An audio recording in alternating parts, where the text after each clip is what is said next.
कानी बहू। किशोरी लाल जी के बेटे राघव की शादी की बात जगह जगह चल रही थी, लेकिन किशोरी लाल जी को कोई लड़की पसंद ही नहीं आती थी। और उसकी एक ही वजह थी, किशोरी लाल जी का लालची होना। उनको लड़की वालों से मोटा दहेज चाहिए था और इसी चक्कर में एक दिन वो एक बहुत पैसे वाले के घर अपने बेटे का रिश्ता लेकर पहुंचे। उस आदमी का नाम था ओम प्रकाश।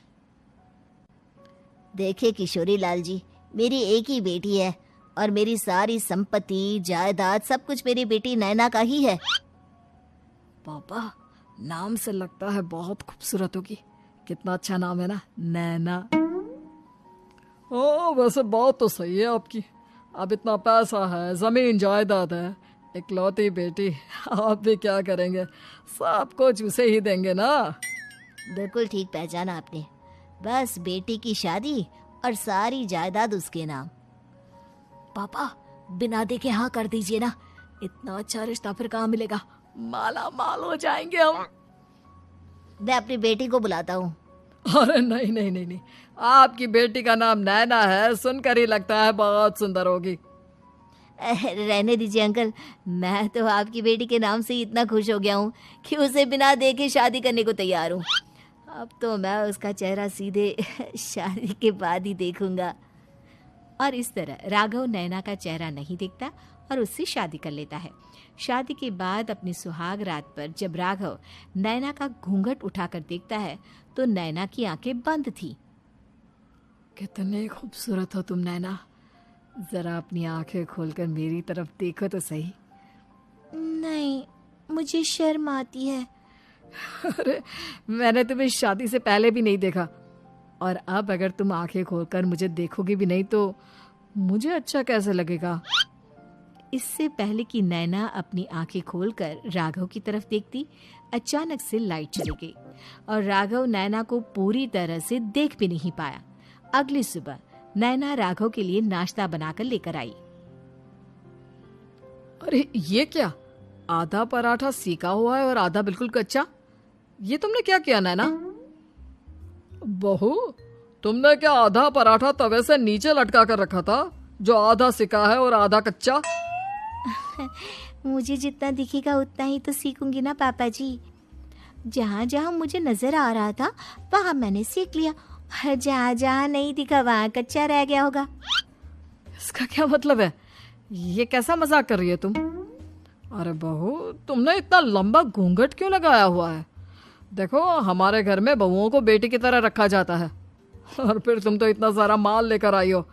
देखो, ये घूंघट डालकर रखने की कोई जरूरत नहीं है। हाँ नैना, पापा जी ठीक कह रहे हैं, तुम तो आराम से रहो, अपना ही घर समझो। नैना अचानक से अपना घूंघट उठा लेती है। अरे ये क्या पापा, नैना की तो एक आंख फूटी हुई है। नाम से नैना, लेकिन ये तो कानी बहू निकली। मेरे साथ धोखा हुआ है, धोखा। बिना दिखाए अपनी कानी लड़की मेरे संग ब्याह दी। मुझे कानी बीवी नहीं चाहिए। मुझे अभी ओम प्रकाश जी से बात करनी पड़ेगी। आखिर उन्होंने मेरे साथ ऐसा किया क्यों? अरे, आप लोगों ने ही तो पापा से कहा था कि आप लोग शादी से पहले मुझे देखना नहीं चाहते। अब मेरे पापा पर क्यों इल्जाम लगा रहे हैं? अरे लेकिन उन्हें बताना तो चाहिए था ना कि तुम कानी हो, एक आंख से तुम्हें दिखाई नहीं देता। किशोरी लाल और राघव नाराज होकर ओम प्रकाश को अपने घर बुलाते हैं। पापा जी, ये आपने क्या किया? शादी से पहले बताया क्यों नहीं कि नैना की आंखों में परेशानी है? अरे, आप ही ने तो लड़की देखने से मना कर दिया था। अरे लेकिन आप बता तो सकते थे।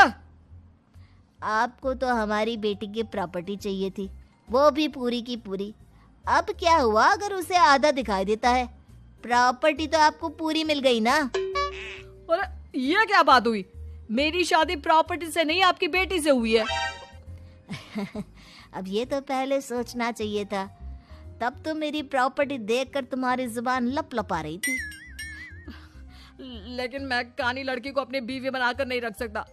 पापा, कुछ करिए ना आप। हाँ, करता हूँ। देखिए ओम प्रकाश जी, आप हमारे साथ ऐसा नहीं कर सकते। और तुम देखो, अगर तुमने मेरी बेटी से शादी तोड़ी ना, तो जो भी प्रॉपर्टी मैंने तुम्हें दी है वो तो पूरी की पूरी वापस ले ही लूँगा, और आधी प्रॉपर्टी तुम्हारी भी लूँगा। अरे मेरी आधी प्रॉपर्टी भला क्यों लेंगे आप? इसलिए क्योंकि मेरी बेटी को आधा नजर आता है और उसकी नजर अभी तक तुम्हारी आधी जायदाद पर ही पड़ी है। अब तुम उसे घर से निकालोगे तो कुछ तो लेकर जाएगी ना। और अगर हम आपकी बेटी को अपने घर की बहू बनाकर रखे तो? तो तुम्हारी पूरी प्रॉपर्टी तुम्हारी ही रहेगी, और जो मैंने तुम्हें दिया है ना, उसमें से बस मैं आधा लेकर जाऊंगा। अरे लेकिन अब आप अपनी दी हुई प्रॉपर्टी में से आधी वापस क्यों लेकर जाएंगे? अगर मैं आपकी बेटी को अपनी पत्नी बनाकर रखने को तैयार हूं तो? इसलिए ताकि भविष्य में अगर तुम मेरी बेटी को धोखा दो तो उसके पास कुछ तो रहे जो पति का हो। वैसे मेरे पास तो बहुत कुछ है, लेकिन अपने पति की कोई निशानी तो उसके पास होनी चाहिए ना। अब अगर तुमने मेरी बेटी को कानी कहा तो तुम्हें प्रॉपर्टी भी कानी ही मिलेगी, पूरी नहीं। जमाए राजा। किशोरी लाल और राघव समझ चुके थे कि वो बुरी तरह फंस चुके हैं और अब उनके पास वहां से निकलने का कोई चारा नहीं है। अब समझ में आया ना, लालच बुरी बला होती है। एक तो तुम्हें प्रॉपर्टी मिली, ऊपर से बीवी मिली, उसमें तुम्हें नखरे भी दिखाने हैं। आए बड़े, चुपचाप बैठो दोनों। कुछ दिनों के बाद नैना राघव की कार लेकर बाजार घूमने निकलती है और जब कार लेकर वापस आती है, ये क्या? एक तरफ से मेरी गाड़ी पूरी खराब हो चुकी है। लगता है तुमने मेरी गाड़ी को किसी दूसरी गाड़ी के साथ एक्सीडेंट किया है। अरे अरे कितना बड़ा नुकसान कर दिया तुमने बहू। वो क्या है ना पापा जी, मुझे एक आंख से दिखाई नहीं दे रहा था, सामने से गाड़ी आ रही थी। मुझे तो सिर्फ आधा ही दिखाई दिया और वो गाड़ी मेरी कार से रगड़ते हुए निकल गई। अब मैं क्या करूं बताओ?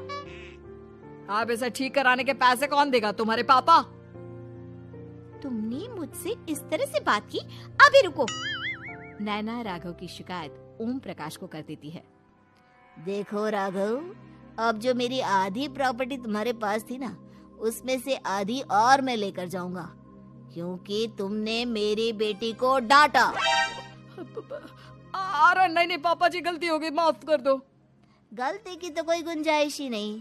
अगली बार मेरी बेटी को डांटा तो बची हुई आधी में से आधी और ले जाऊंगा। लालच के चक्कर में हम दोनों ने बहुत बड़ी गलती कर दी बेटा। एक तो तुम्हें कानी बहू मिली और ऊपर से जो माल मिला वो भी काना।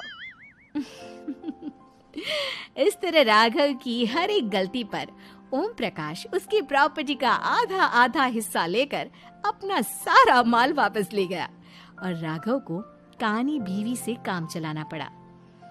भाई लालच वाकई में बुरी बला है।